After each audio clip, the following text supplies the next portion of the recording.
Hello you good people, welcome back to the channel. What we've got today is the XF43 handheld console that Glenn at Galloway Gaming kindly sent me for free just to do a review. That's all he requested I do, is a review of it. Amazing generosity and a great gesture by Glenn, so the least I could do was do a decent review for him. So yeah, I think he got this from AliExpress for under £40 delivered, £30, something like that. I'm going to just sit down with it, have a go on it, and we'll just go through it and see what we think of the system, play some games and see what we can get set up on it. But first impressions are it's not too bad looking really, is it? So there you go. Anyway, we're going to jump now to the main part of the video, so enjoy. Right, so as already stated, absolute big up and shout out, maximum love to Glenn Galloway Gaming for sending me this AliExpress Chinese handheld into review. No charge. He didn't even charge me for the postage. An amazing gesture of kindness. Really shows the measure of the man, just how nice he is. But anyway, it came in superbly packaged. Survived the postage process, which is great. Look at that for a great box. And here we have the game console mode XF43 that he sent me.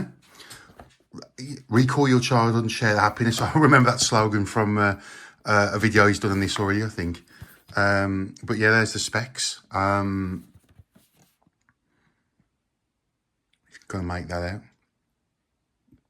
And I must say, you know, again, AliExpress or wherever it's come from, this is well packaged. It's decent quality cardboard. Now I've just got to remove. Oh, it's been open. That's fine. Let's get this out of the box then. As I say, this case is a real highlight for me. Look at that, it's like faux carbon fibre.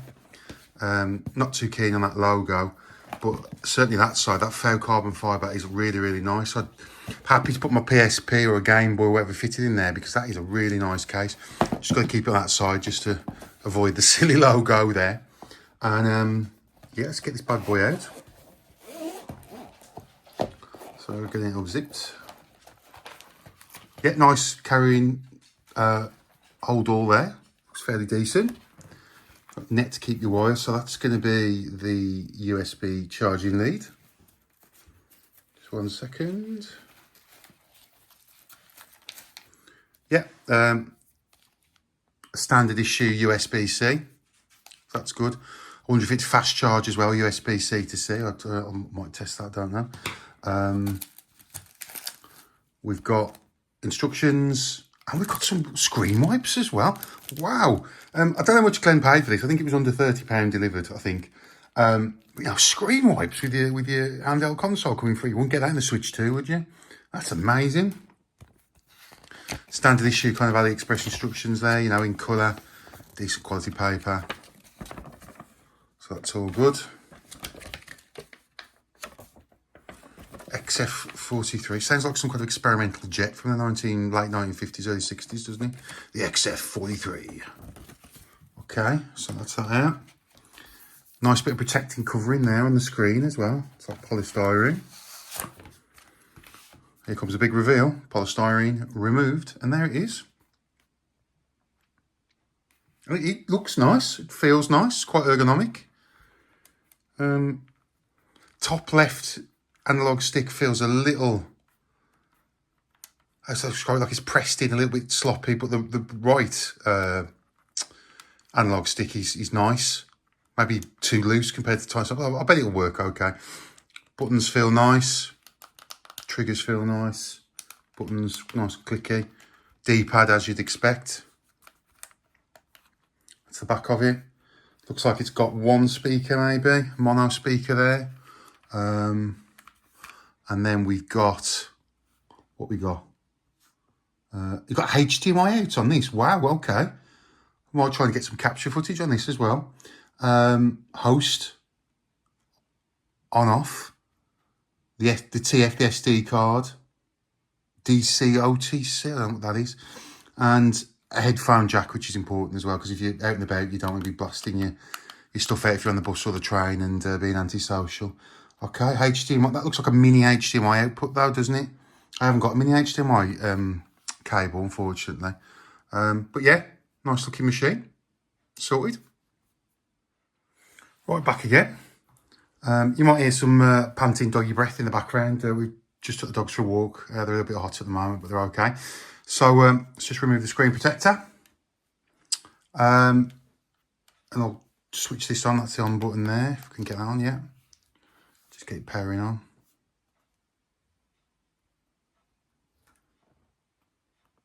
Now, I don't know if you could pick that up, but when I just booted this on before, you can almost hear like, yeah, you can hear it there. I don't know if the mic's going to pick this up.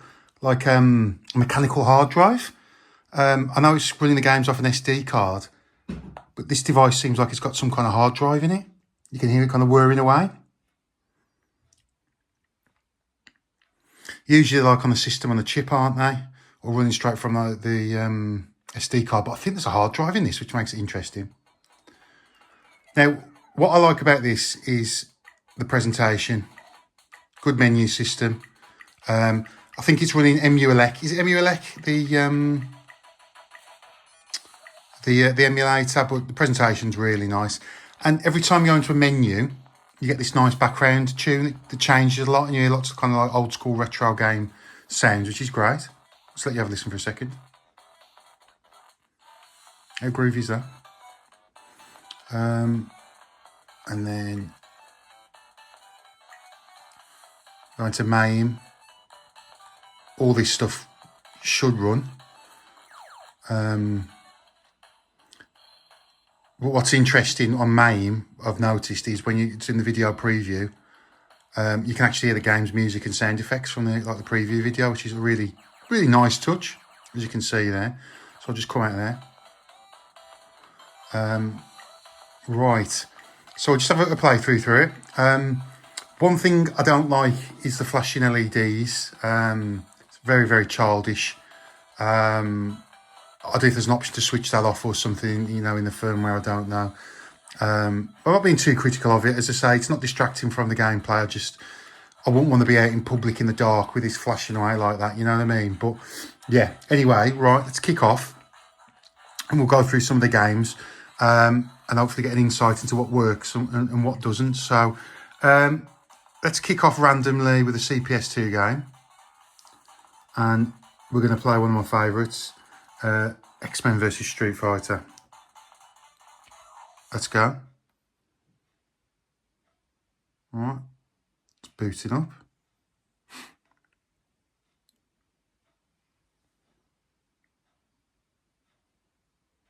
Now that's interesting. It won't boot it up. Oh, is it going to boot it up? No, it won't. And it puts you through to this kind of Android menu. It won't boot that up at all. That's interesting. So fingers crossed if I quit, that'll take us back to the menu. Yeah, we're back. Okay, so X-Men versus Street Fighter doesn't work. It's a real shame. Yeah, straight to the kind of Android operating system there. Now, don't want to be harsh, but that's kind of inexcusable. You know, the Sega Saturn 30 years ago could run that with a 3 megabyte card on there. There's no excuse for a CPS2 game not running at all on modern hardware. So, you know, with that whirring hard drive thing in there, you do wonder how old the tech is that they've recycled in here. So let's try another one then. Let's go for a CPS3 game. And again, it should run this. And we're going to do Street Fighter 3 Third Strike. See if this works.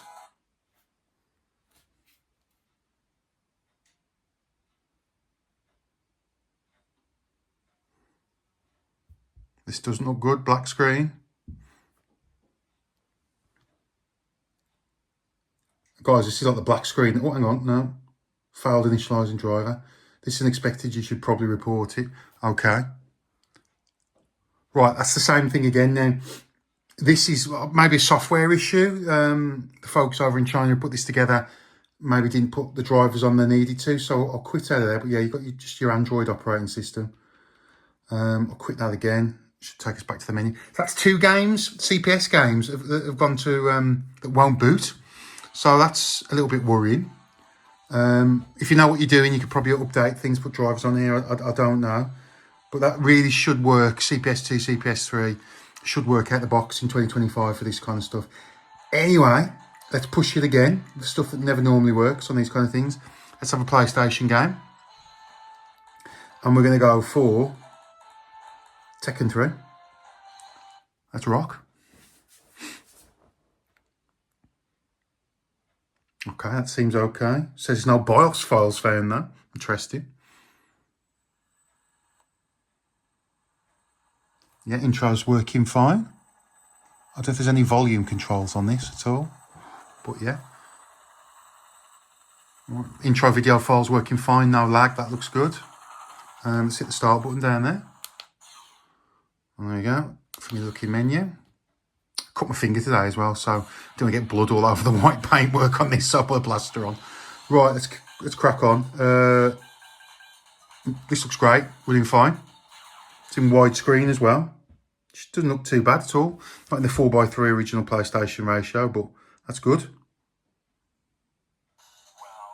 This looks fine.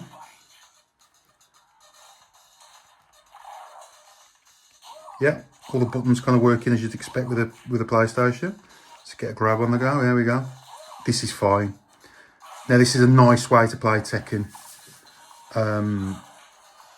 You know, like on the move. What is surprising, you couldn't run those CPS2 games and CPS3 games, but you can run a PlayStation game. How odd. How very, very odd. Right. Marvellous. Let's show the double button thing there. But yeah, that's fine. Hope those flashing lights on the controllers don't upset you too much, but just running the D-pad there. Let's just run on the controller. Sorry, the analog stick. And that's not too bad, is it? Yeah, that's fine. Nice, music's working fine, no lag. Feels nice, as if you're playing on the PlayStation. Certainly good emulator. So that is pleasing. That is pleasing. Right. Let's play something else. See how the music's changed in the background. How awesome's that?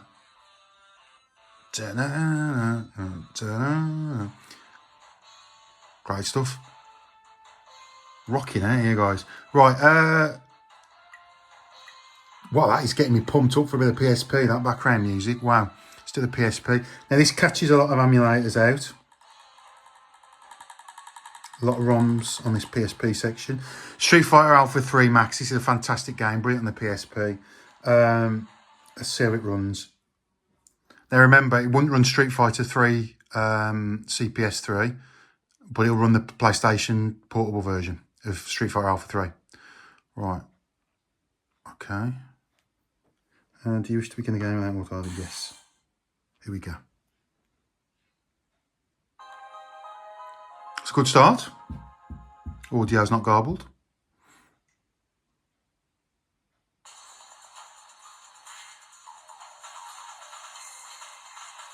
Nice.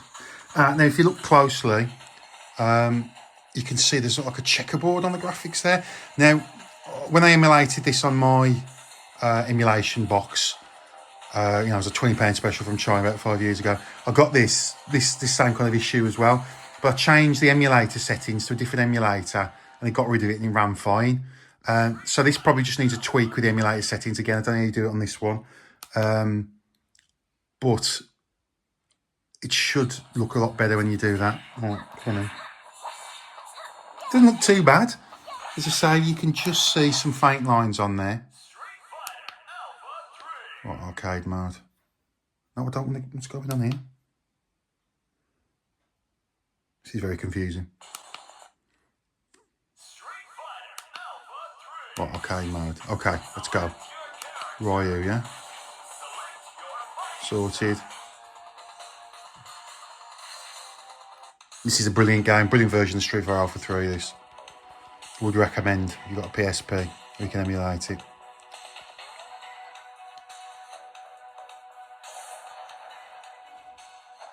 Yeah, it's running fine, but I don't know if you can see those lines there. See, yeah? Yeah, controls well, no lag. It just needs a change in... I'm getting battered here, boys, Angie. Just a change in emulator, I think, to get rid of that. But yeah. So that's the PSP, and that's not too bad. We can probably sort that out. Okay, so standard thing, as you do with any emulator, just select and start together, just resets it, brings you to the menu. Right, where we're going to go now, another groovy tune.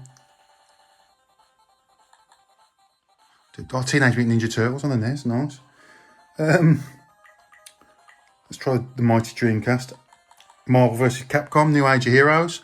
No Camp Dad, he's not that anymore. He's the elite older gamer who's streaming this last night. So let's see how the DC runs on this. As I say, a lot of emulators struggle to run Dreamcast. It's a 2D game though, so it should work.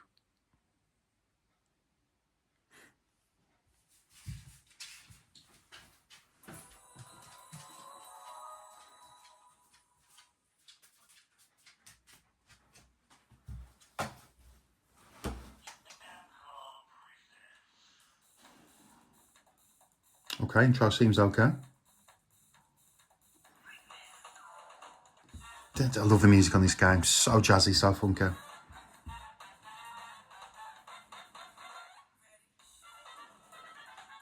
Okay, that seems okay. Let's crack on. Again, it's stretched, not 4:3. If you're 4:3 purist like me, you'd probably want to get those borders back. It's probably something in the settings you can do to adjust that.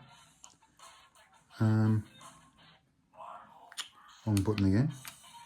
Arcade mode. Oh, it's struggling now. Oh my days, it's struggling. Take you for a ride, which sounds terrible. Oh my days.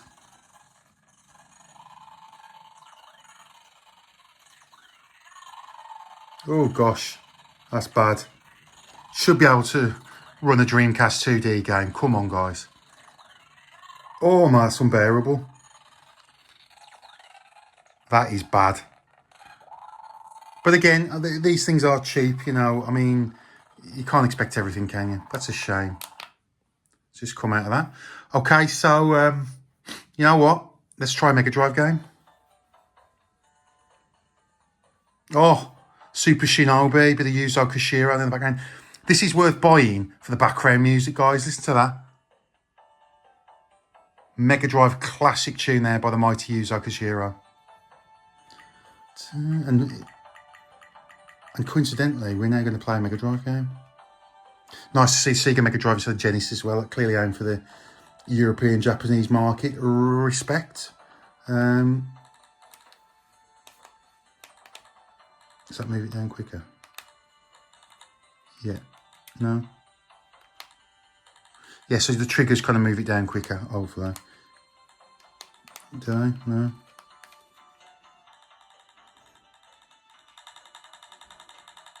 I feel like playing a bit of Fire Shark now. One of the best shooters on the Mega Drive. Let's see if we can get it. Oh, what's it doing here? It's a bit awkward.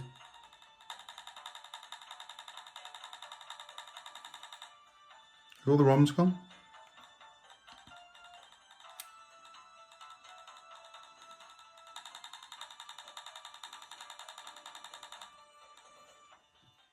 Have I done something there? The ROMs seem to have disappeared.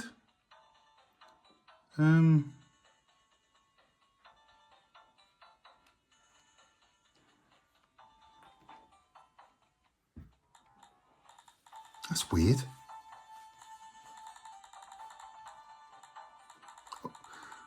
Just a quick game of Fire Shark before filming and can't get the F-ROMs now.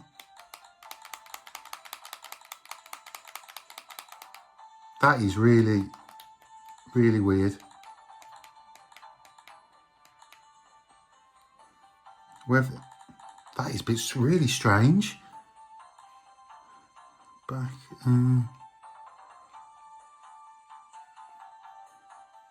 Let's just try and find it. Hang on. This is really weird. F.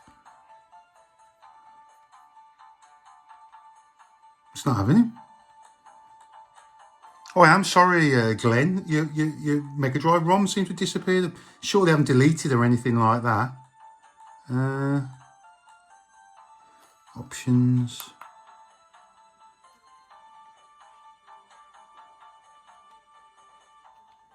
All right. Oh no. That's not good at all, is it? Okay, well, let's put another Mega Drive game on.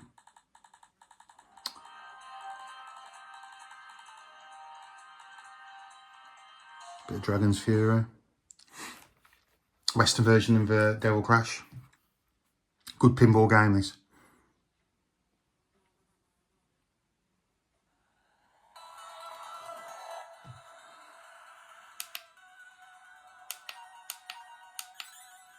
Let's crack on.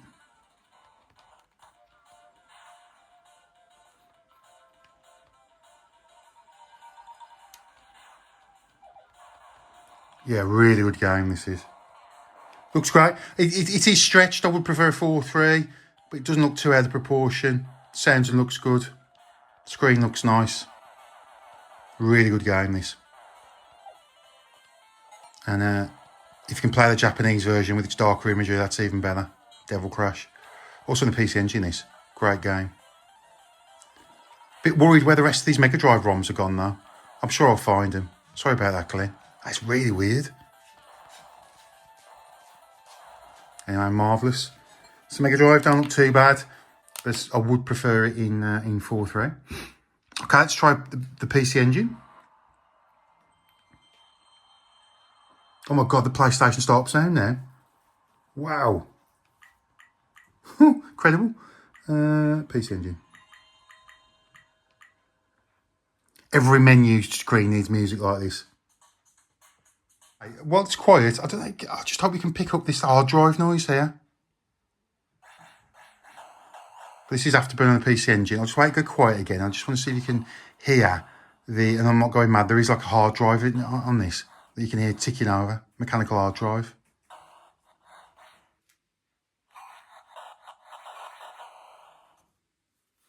Can you hear that? Yeah, you can, can't you? It's a hard drive in this. Or something spinning around and whirring and writing. Anyway, crack on. Really need to add this to my PC Engine collection because I've heard it's good. And playing it on this, it is good. Same thing on the Mega Drive, 16:9, slightly stretched. Screen updates really well. Would really like this in 4:3. But this plays great. Plays just like the Mega Drive version. A bit faster, a bit faster maybe. But I can see why people like this version, it's good. Oh, it's that music. PC Engine take on the Afterburner music, lovely.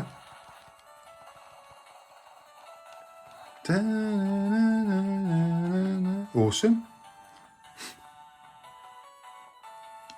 Great stuff.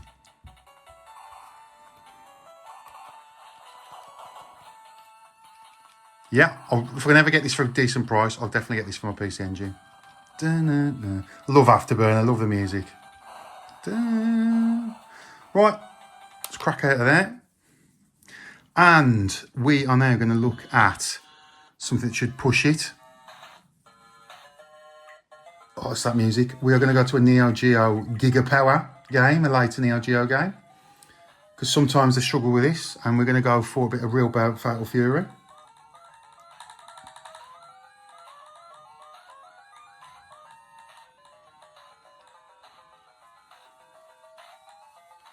Real Fatal Fury 2. Right, here we go. Fingers crossed this works.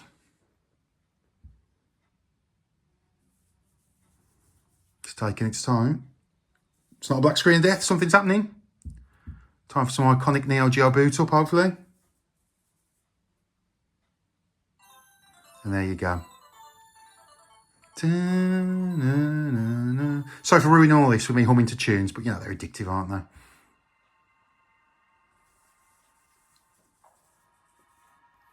It's the 7th episode of Fatal Fury. Right. As always with these, when you're playing a main arcade game on these emulators. Nice, intro's really nice. It's select to insert a coin, punch start. Let's crack on. Good old Terry. Good old Andy. This is running fine.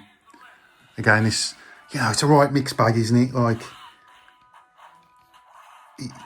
you know, like, it'll run sometimes stuff you don't expect it to run. And then sometimes, you know, just stuff it should be running, it won't, which is really weird. Nice. But yeah, that looks great. Plays nice. Sweet. Nice. I keep using the D-pad instead of the analogues, you know what I mean? But it all worked lovely. Okay. Out of there.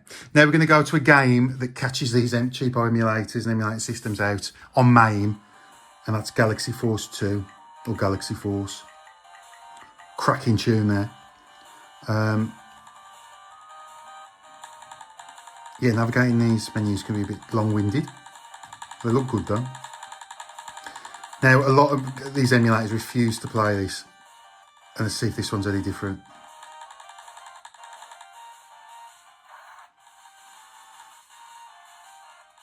Galaxy Force 2, all right. There you go. It seems to be running the video there, but will it work for real?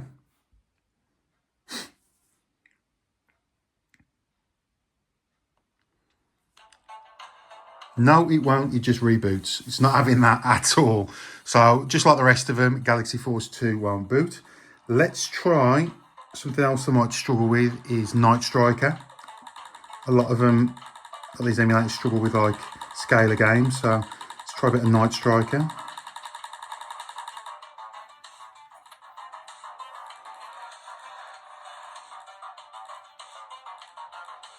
Night Driver.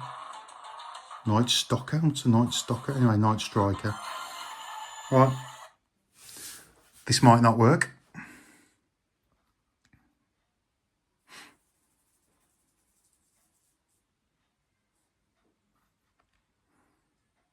Remember, kids, winners don't use drugs. Big up William S. Sessions, Director of FBI. What a legend. Okay, so that seems to be okay. That's scaling all right. Press the start button. Intro sequence is okay. Now, will it run okay though? Will it play like a bag of spanners? That seems okay. Tiny bit slower than normal maybe, but not really noticeable. Unless you're like the world's biggest Night Striker fan. That feels all right. Analog's working all right. Yeah, no, it's moving all right. No problems with the scaling.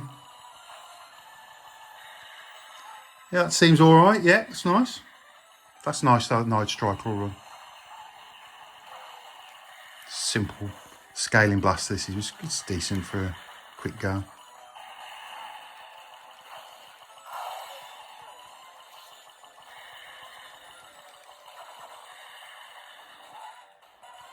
I think it is running a tiny bit slow, but it's fine. It's fine to play. Right, let's come out of there then. Right, so I'll just try and bring this all to a close. I'm not going to do stuff like, you know, the 8-bit, 16-bit stuff. We all know these are going to run on these machines, you know, the Game Boy Color. But I'm just going to finish on, nice to the Super Famicom as well, the Japanese version of SNES, obviously. We're going to finish on the Final Fight intro music, nice. Going to SNES version as well. I'm going to finish on the dreaded Nintendo 64, the Fog Machine, because all these cheapo Chinese emulator things really struggle to run anything on an N64. And I'm going to really push the boat out and go with GoldenEye. And then after this, I'm going to just show you Game Boy running to finish off. Nice bit of nostalgia. And I've figured out how to get into the settings as well, so just bear with me. Right, here's the GoldenEye test then.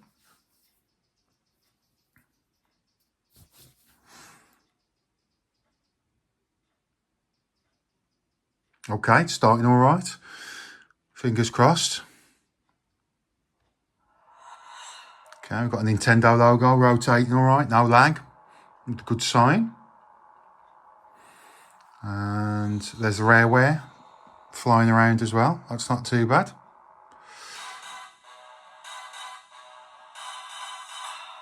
And there you go. It's struggling like anything. It's GoldenEye in slow-mo.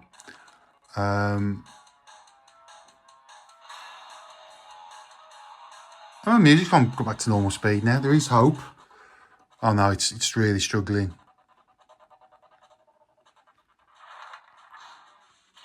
Let's get through the menus, okay. But this doesn't bode well. I think I know what's going to happen now.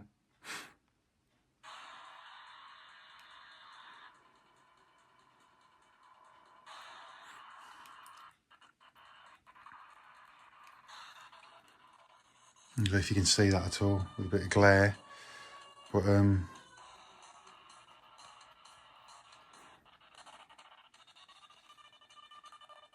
yeah, definite GoldenEye slow-mo. GoldenEye quicksand, and there you go, using the analogues. That is bad. As I think I've said a few times in this video, I cannot understand why we can't get recycled mobile phone tablet devices that can run N64. Come on, it's we can do better than this, can't we? Anyway, so that's no surprise there. N64 runs like rubbish. Some of the games might run okay, but I'm, you know, not going to do an in-depth test on that. And then let's just say the old green screen master comes out, the Game Boy. Ooh, Batman the video game. Let's see what that looks like. Wonder what they're going to do, any borders on this.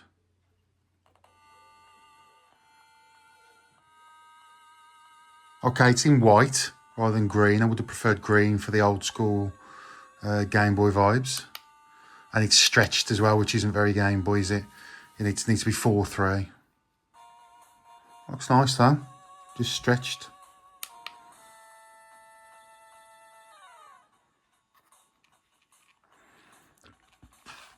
I had this version, or borrowed this version. I think I borrowed this.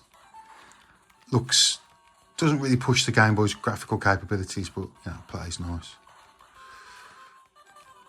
Yeah, I just don't like Game Boy games in 16. I don't like any old games in 16:9, to be honest with you. But it doesn't look right on the handheld, does it, like that? Okay, so come out of that. I'm just going to wrap things up. I'm going to show you how to go into the settings. So let's go back to this Mega Drive thing. Glenn, I just don't know where the Mega Drive ROMs have gone. Hang on. Oh, Street Fighter 2 music as well.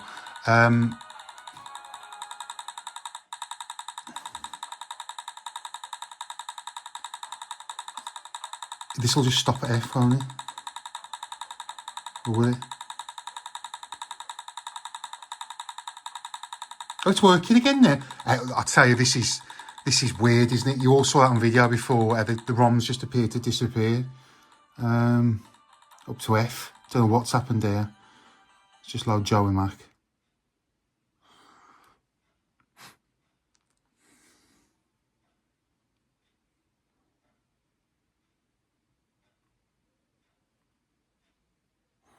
Doesn't seem to be working though. Oh, here's me saying don't worry about these things with the 8-bit and 16-bit stuff. And that has crashed. Okay, let's just try one more roll.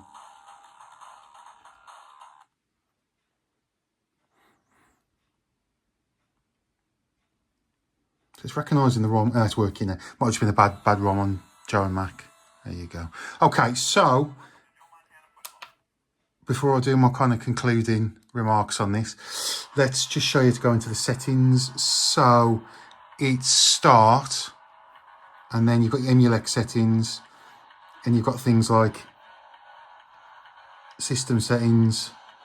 This is where you can probably change the display ratio, resolution, stuff like that. But if you go to emulator settings, it's what we were struggling with. I don't know, like a Super Nintendo. No, not Super Nintendo, sorry, the N64.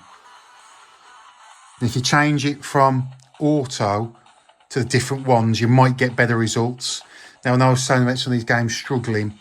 Go into the respective emulator and change it from auto to different emulator. Play around with it. You usually find one emulator that will run something that doesn't run. So there is hope for some of these games that don't work. You know, the N64 stuff, CPS 2 and 3 stuff. So yeah, so that's it. Not a bad little beast. You know, if it's under £40 delivered, which I think it was, you're not going to moan about this. You're not going to grumble. Okay. Right, so the XF43. I'm going to just switch it on, just because the greatest thing I love about this is the background music on the menus. It's absolutely superb. So we'll just let it boot up while I'm just kind of giving my kind of final thoughts on this. So, do you know what? For the price, I think it was under £40. Glenn will have to confirm this for me. I can't remember how much it was delivered from AliExpress, I believe. It's a decent little package. The big pros are HDMI Mini 1.4 out, so I think you can plug this into a TV, a modern display, and it should work. So I'll look to do that and try and capture some footage. It's got a nice form factor. It's quite light, so I don't think it'll survive a drop, but the joysticks, D-pad, they all work quite well. The buttons are good. Everything's responsive. The triggers are good as well. And what I found interesting about this is it sounds like there's a mechanical hard drive in it, as well as a kind of SD card reader or TF card reader. Battery life is also really impressive. I haven't charged this yet. Glenn sent this to me about 10 days ago, and it's been kind of sat in my house uncharged that period, and I've been using it for the last hour, and I don't think it's really touched the battery too much at all, really. So yeah, it's decent. And I think, as I tried to explain towards the end of this video, some of the games you don't expect to run, like the N64 stuff, and some of the stuff you do expect to run, like CPS 2 and 3, if you play around with some of the Mulex settings, which you've got access to with the start button, you should be able to get them running half decent, hopefully. What you'd kind of expect for a fairly modern kind of machine. Another big pros about this, the case is really good. Although I don't like the logo on it. The faux carbon fibre looks really nice. It's well boxed, and it's not a bad little machine, really. And just another thing I don't like is the flashing LEDs, but you could probably switch those around. And it's interesting as well, when some games won't boot, it'll go into like the Android operating system, so you could probably have a play around with that if you know what you're doing. So, do you know what I mean? If you know what you're doing, and this would make a quite good console to kind of perhaps hack and modify, software-wise, firmware-wise, just to get more out of it. But as it stands, for the money they paid, it's good, and it does the job, and I think you'd be quite happy with it. I wouldn't want to pay more than £30–40 for this delivered, but it's good stuff, guys. It's good stuff. So yeah, hope you've enjoyed this video. Thanks again to Glenn. What a guy he is, what a legend. And if you've got any questions, any comments, obviously put them down below. Yeah, so I think this is a great thing, people sending each other stuff for other YouTubers to review. I really like that. So if you want to send me any more stuff, send it to me and I'll do a review for you. If anyone wants to review my kind of stuff, we'll try and work something out. All right, thanks for watching.